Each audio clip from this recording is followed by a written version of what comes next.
ಯಾಕೆ ಜಗದೀಶ್, ಏನಾಯ್ತು? ಏನ್ ನಡೀತಾ ಇದೆ ಈ ಮನೆಯಲ್ಲಿ? ಹಾ ನಂದೀಶ, ನನ್ನ ತಂಗಿ ಹಾಲು ಕುಡಿಯುವ ಹಂಸ ಪಕ್ಷಿ ಎಂದುಕೊಂಡಿದ್ದೆ. ಆದರೆ ಇವಳು ಹಾಲನ್ನು ಕುಡಿದು ವಿಷವನ್ನು ವಿಷ ಸರ್ಪ ಅಂತ ನನಗೆ ಗೊತ್ತಾಗಲಿಲ್ಲ ಕಣೋ, ಗೊತ್ತಾಗಲಿಲ್ಲ. ಜಗದೀಶ್, ವಿಷ ಕೊಕ್ಕುವಂತ ತಪ್ಪು ನಿನ್ನ ತಂಗಿ ಮಾಡಿದ್ದಾದ್ರೇನು? ನಂದೀಶ, ತಪ್ಪುಗಳ ಸರಮಾಲೆಯನ್ನೇ ಹೆಣೆದು ತತ್ತರಿಸಿ ಹೋಗುವಂತೆ ಮಾಡಿದ್ದಾಳೆ ಈ ಅಣ್ಣನ ಒಡಲನ್ನು ಈ ನನ್ನ ಒಡ ಹುಟ್ಟಿದ ತಂಗಿ. ಅಂದರೆ ನಿನ್ನ ಮಾತಿನ ಅರ್ಥ? ಬಂಗಾರದಂತ ನಿನ್ನ ಗೆಳೆತನಕ್ಕೆ ಅಪರಂಜಿ ಅಂತ ನನ್ನ ತಂಗಿಯನ್ನು ಕೊಟ್ಟು ಮದುವೆ ಮಾಡಬೇಕಿದ್ದೆ. ಆದರೆ ಇವಳು ಯಾವನೋ ಹತ್ತಿರ ಚಕ್ಕಂದ ಆಡಿ ಮೊಡಿಲು ತುಂಬಿಸಿಕೊಂಡು ಬಂದಿರುವ ಮಾನಗೇಡಿ ಇವಳು. ಇಲ್ಲ, ನಾನು ಯಾವ ತಪ್ಪು ಮಾಡಿಲ್ಲ. ಇಲ್ಲ ಇಲ್ಲ. ಹಾಗಾದರೆ ಈ ನೀನು ಹೊತ್ತಿರುವ ಪಾಪದ ಗರ್ಭಕ್ಕೆ ಪತಿಯಾರು? ನೋಡು ಅಮೃತ, ಬೆಂಕಿ ಇದ್ದಾಗ ಮಾತ್ರ ಹೊಗೆ ಆಡ್ಲಿಕ್ಕೆ ಸಾಧ್ಯ. ನಿನಗೆ ಮೊದಲೇ ಹೇಳಿದ್ದೆ ನಾನು, ದುಷ್ಟರ ಸಂಘ ಹೆಜ್ಜೇನು ಇದ್ದಂತೆ, ದೂರದಿಂದ ನೋಡಿ ಖುಷಿ ಪಡಬೇಕೇ ವಿನಃ ಹತ್ತಿರ ಹೋಗಬಾರ್ದು ಅಂತ. ನೋಡಿ, ನಿಮ್ಮ ಕೈ ಬಂದು ಕೇಳ್ಕೊತೀನಿ. ನಾನು ಸಲಿಗೆಯಲ್ಲಿದ್ದೇನು ನಿಜ, ಆದ್ರೆ ಸಂಬಂಧ ಕಲ್ಪಿಸಿಕೊಂಡು ಕಳಿಸಿಕೊಂಡಿಲ್ಲ ನನ್ನ ಬದುಕನ್ನ. ಇದರಲ್ಲಿ ಏನು ಮೋಸ ಇದೆ? ಇದರಲ್ಲಿ ಏನು ಮೋಸ ಇದೆ? ನಾನಂತವಳಲ್ಲ, ನಾನಂತವಳಲ್ಲ. ಅಮೃತ, ನಾನು ಪಾಪಗಳಿಲ್ಲ. ಅಮೃತ, ಅಂಗೈಯಲ್ಲಿದ್ದ ಗಾಯಕ್ಕೆ ಕನ್ನಡಿ ಬೇಕೆ? ಇಲ್ಲ, ಅದಕ್ಕೆ ಹಿರಿಯರು ಹೇಳಿದ್ದಾರೆ, ಅಂಕೆ ಇಲ್ಲದ ಹೆಣ್ಣು ಲಗಾಮಿಲ್ಲದ ಕುದುರೆ ಇದ್ದಂತೆ.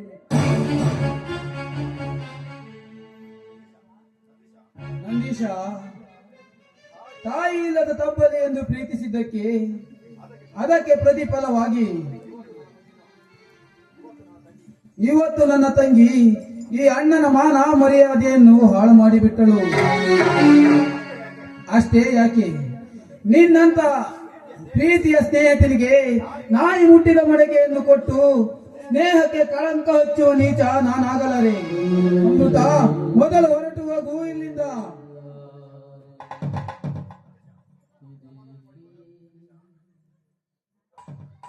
ಜಗದೀಶ್, ಸಮಾಧಾನ ಮಾಡಿಕೊ. ಜಗದೀಶ್, ಸಮಾಧಾನ ಮಾಡಿಕೊ.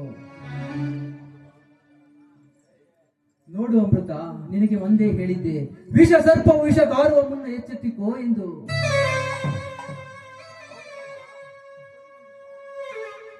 ಹೌದು ನಂದೀಶ,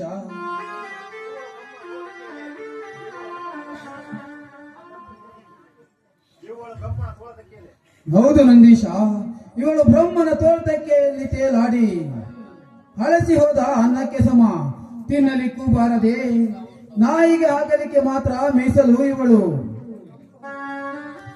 ಇಂಥವಳಿಗೆ ಮೊದಲು ಹೊರಟು ಹೋಗು ಇಲ್ಲಿಂದ. ಹೋಗ್ತೇನಣ್ಣ. ಸೀತಾ ಮಾತೆಯನ್ನ ಶ್ರೀರಾಮಚಂದ್ರ ಅನುಮಾನ ಮಾಡಿದ ಅಂತದ್ರಲ್ಲಿ ಈ ಒಡ ಹುಟ್ಟಿದ ತಂಗಿಗೆ ಈ ಕಲಿಯುಗದಲ್ಲಿ ನೀನು ಅನುಮಾನ ಮಾಡೋದು ತಪ್ಪೇನೂ ಇಲ್ಲಣ್ಣ, ತಪ್ಪೇನೂ ಇಲ್ಲ. ಆದ್ರೆ ನೀನು ನನ್ನ ಅಣ್ಣ, ನನ್ನ ಕರುಳ ಬಳ್ಳಿ, ನನ್ನ ಕರುಳು ಆಗಿರೋ ನೀನೇ ನನಗೆ ಬೇಡ ಅಂತ ಹೇಳಿದ್ಮೇಲೆ ನಾನಿನ್ ಬದುಕಿದ್ರೇನು ಸತ್ತೇನು? ಹೋಗ್ತೇನಣ್ಣ. ಯಾವತ್ತೂ ನಿನ್ನ ಮುಖ ತೋರಿಸೋದು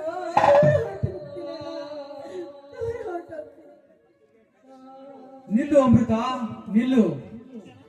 ಈ ಮನೆಯ ಮಾನ ಮರ್ಯಾದೆಯನ್ನು ಹಾಳು ಮಾಡಿ ನಿಮ್ಮ ಅಣ್ಣನ ನಂಬಿಕೆಯ ದ್ರೋಹ ಮುಗಿದು ಈ ಸಮಾಜದ ಮುಂದೆ ನೀನು ಹೇಗೆ ಬದುಕುವೆ? ಬದುಕಿದನು ತಾಯಿಲ್ಲದೆ ತಾಯಿಯಾದಳು ಎಂಬ ಪಟ್ಟವನ್ನು ಈ ಸಮಾಜ ಕುಕ್ಕಿ ಕುಕ್ಕಿ ಕೊಲ್ಲುತ್ತದೆ. ಕುಕ್ಕಿ ಕುಕ್ಕಿ ಕೊಲ್ಲೋ ಈ ಸಮಾಜದ ಮುಂದೆ ನೀವು ಬದುಕಬೇಕಾದರೆ ನಿನ್ನಂತ ಗರ್ವದ ಹೆಂಡಿನಿಗೆ ಗರ್ವದ ಗಂಡಾಗಿದ ಹಚ್ಚುವೆ ನಿನ್ನ ಹಣೆಗೆ ಸಿಂಧೂರವನ್ನು.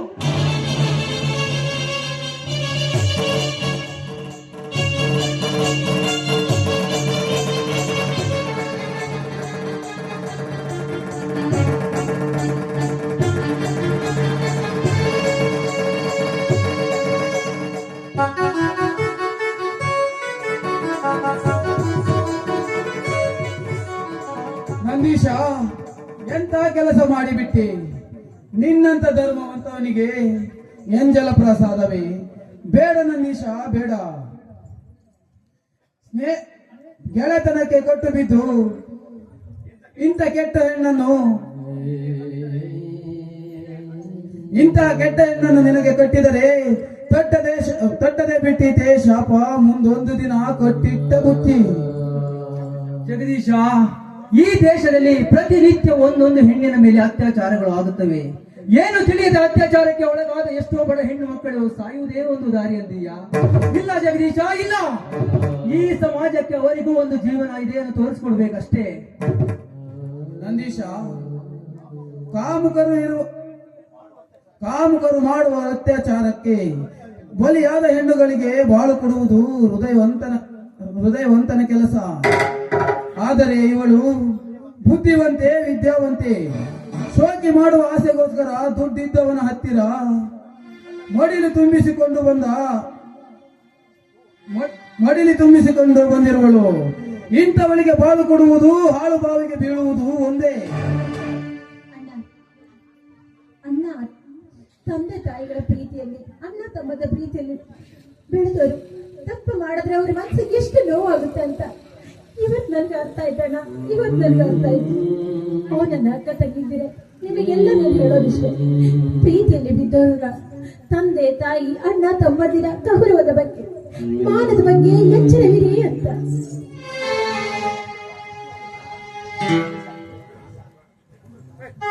ಎದ್ದೇಳು ಅಮೃತ, ಎದ್ದೇಳು.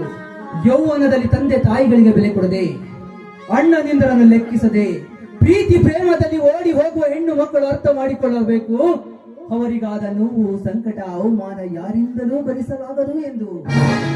ಅಂದರೆ ಈ ಸಮಾಜದ ಹೆಣ್ಣು ಮಕ್ಕಳು ಅರ್ಥ ಮಾಡಿಕೊಂಡಾಗ ಮಾತ್ರ ಅವರಿಗೂ ಒಂದು ಅರ್ಥ ಸಿಗುತ್ತೆ, ಹುಟ್ಟಿದ ಮನೆಗೂ ಒಂದು ಹೆಸರು ಬರುತ್ತೆ.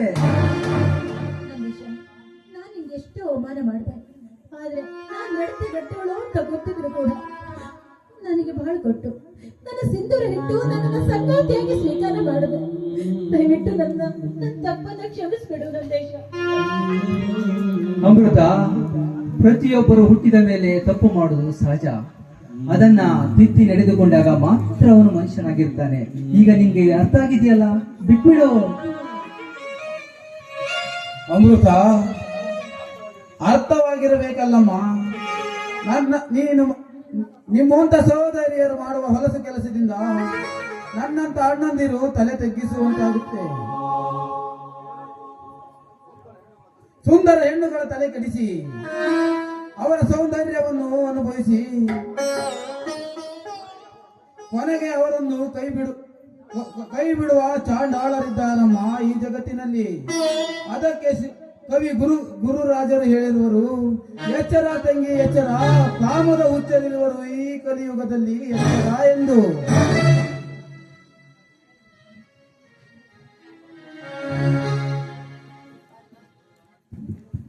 ಸಾಹೇಬ್ರ, ನನ್ ತಂಗಿ 3 ತಿಂಗಳು ಗರ್ಭಿಣಿ ಇದ್ದಾಳ. ಅದಕ್ಕ ಸ್ಕ್ಯಾನ್ ರಿಪೋರ್ಟ್ ಹೇಳ್ತೈತಿ. ಆದ್ರೆ ಆ ಪಿತ್ತ ಹೆಚ್ಚಾಗಿ ತಲೆ ತಿರುಗಿ ಬಿದ್ದಿರಬೇಕು. ಅದಕ್ಕ ಗರ್ಭಿಣಿ ಅಲ್ಲ ಅಂತ ಸುಳ್ಳು ಹೇಳಿದ್ದಾನೆ. ತಪ್ಪು ಮಾಡಿದೆ. ಕೆಲ್ಸದ ಟೆನ್ಷನ್ ಆಗ ಇವನ್ ತಂಗಿ ರಿಪೋರ್ಟ್ ನಿಮ್ ತಂಗಿ ಹೇಳಿದ ನನ್ನ ಅಂದರೆ ನಿಮ್ಮ ಮಾತಿನ ಅರ್ಥ ನಿಮ್ಮ ತಂಗಿ ಗರ್ಭಿಣಿ ಅಲ್ಲರಿ, ಇವನ ತಂಗಿ ಗರ್ಭಿಣಿ. ತಂಗಿ ಪಿತ್ತ ಹೆಚ್ಚಾಗಿ ಬಿದ್ದಾಳ, ನನ್ನನ್ನು ಕ್ಷಮಿಸಿಡಿ, ನಾವಿನ್ನೂ ಬರ್ತೇವೆ. ನೋಡಿದ್ದೇನೆ, ಪ್ರತ್ಯಕ್ಷ ಕಂಡ್ರು ಪ್ರಮಾಣಿಸಿ ನೋಡ್ಬೇಕು ಅಂತ ಹೇಳ್ತಾರೆ. ನಾನು ಎಷ್ಟು ನಿನಗೆ ಬೇಡಿಕೊಂಡೆ ನಾನು ಅಂತವಳಲ್ಲ ಅಂತ, ಆದ್ರೂ ನೀನ್ ನನ್ನ ಮಾತನ್ನು ಕೇಳಿಲ್ಲ. ಕೊನೆಗಾದ್ರೂ ನಿನ್ ಗೊತ್ತಾಯ್ತಾ ನಿನ್ನ ತಂಗಿ ಕಾಲು ಜಾರಿದವಳಲ್ಲ, ನಾನು ಅಂತರ ಮನೆ ಹೆಣ್ಣು ಅಂತ. ತಪ್ಪಾಯ್ತಮ್ಮ. ಮಜ್ಜಿಗೆಯಿಂದ ತೆಗೆದ ಬೆಣ್ಣೆ ಬೆಂಕಿಯನ್ನು ಕಂಡಾಗ ಕರಗುವುದು ಸಹಜನಮ್ಮ. ಆದರೆ ಯೌವನಕ್ಕೆ ಬಂದಿರುವ ನೀನು ಕಾಲ್ ಜಾರಿರಬೇಕೆಂದು ತಿಳಿದುಕೊಂಡೆನಮ್ಮ. ತಪ್ಪಾಯ್ತಮ್ಮ, ತಪ್ಪಾಯ್ತು. ಹೌದು ಅಮೃತ, ಹೆಣ್ಣಿನ ಜೀವನ ಒಂದು ಮುಳ್ಳಿನ ಹಾಸಿಗೆ ಇದ್ದ ಹಾಗೆ. ಅದರ ಮೇಲಿರುವ ಬಟ್ಟೆಯನ್ನು ನಿಧಾನವಾಗಿ ತೆಗೆಯಬೇಕೇ ವಿನಃ ಅವಸರ ಪಡಬಾರದು. ಈಗಲಾದರೂ ನಿಮಗೆ ತಿಳಿದು ತಾನೆ?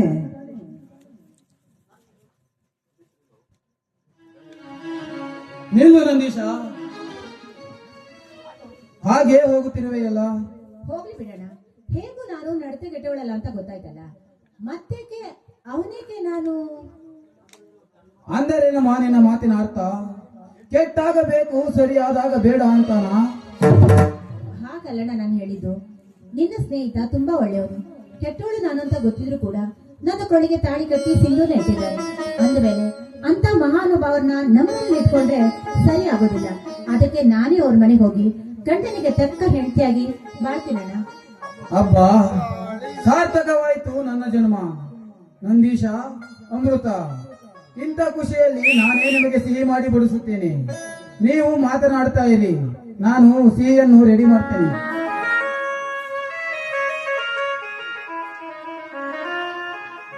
ನಂದೀಶ, ನಮ್ಮ ಅಣ್ಣನಿಗೆ ಸ್ವೀಟ್ ಮಾಡಕ್ ಬರಲ್ಲ, ಆದ್ರೂ ಮಾಡ್ತಾನಂತೆ. ಮಾಡಿ ಬಿಡು. ಮತ್ತೆ ನಮ್ಮ ಅಣ್ಣ ಕೊಡೋ ಸ್ವೀಟ್ಗಿಂತ ನಾನು ನನ್ನ ಕೆಂದುಟಿಂದ ನಿಮ್ಗೊಂದು ಮುತ್ತು ಕೊಡ್ಲ? ನಿಜ ಕೊಡ್ತೀಯಾ? ನಿಜ ಕೊಡ್ತೀಯಾ? ಹಾಗೆ ಓಕೆ. ನಿನ್ನಂತ ಶ್ರೀಮತಿ ಕೈ ಹಿಡಿದಾಗ, ನಿನ್ನಂತ ಗುಣವತಿ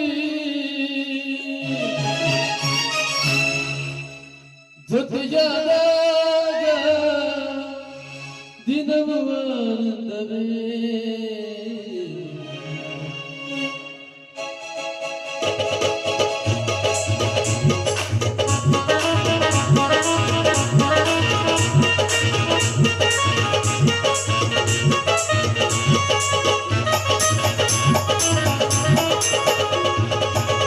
ನಿನ್ನಂತ ಶ್ರೀಮತಿ ಕೈ ಹಿಡಿದಾಗ, ನಿನ್ನಂತ ಗುಣವತಿ ಜೊತೆಯಾದಾಗ ದಿನವೂ ಆನಂದವೇ.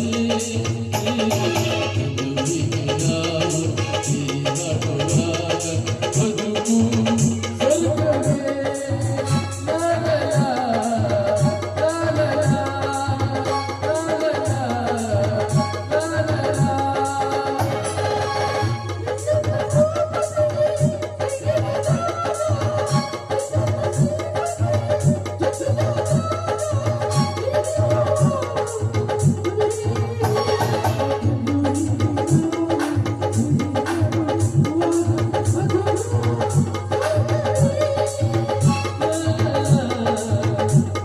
ಸ್ವರ್ಗವೇ.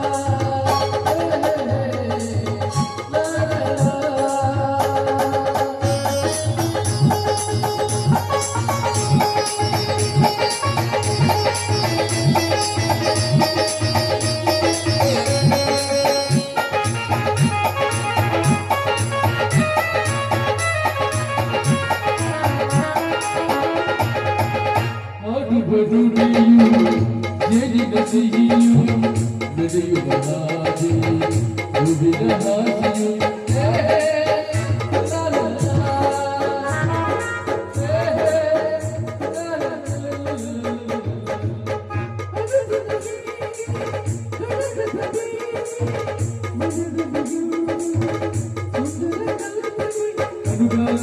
ಅನುರಾಗ ಶುಭಯೋಗ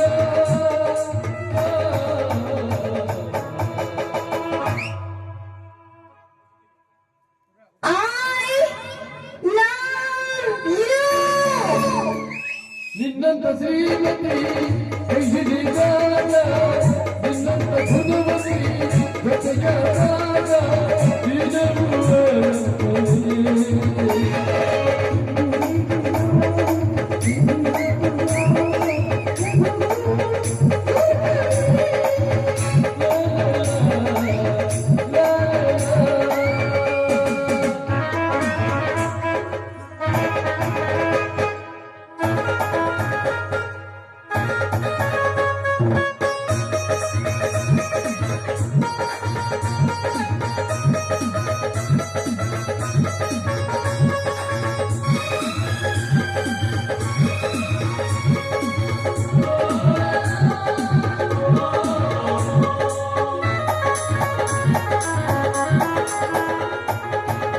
ಆಟದ ಪ್ರೇಮ ನೋಟದ ಪ್ರೇಮ ರಾತ್ರಿಗಳೆಲ್ಲ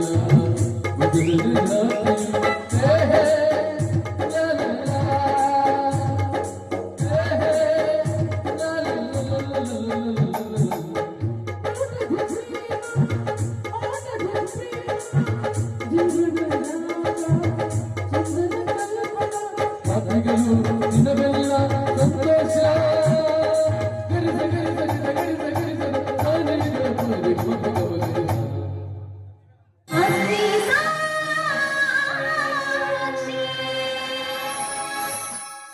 ನಿನ್ನಂತ ಶ್ರೀಮತಿ ಕೈ ಹಿಡಿದಾಗ ನಿನ್ನಂತ ಗುಣವತಿ ಮದುವೆಯಾದಾಗ ನೀನನ್ನು ನಾನು ಬರಲಿ ಜೋಡಿಗೆ ನಾವು ಹಿರಿಯಾಡುವಾಗ ಬದುಕು ಸ್ವರ್ಗವೇ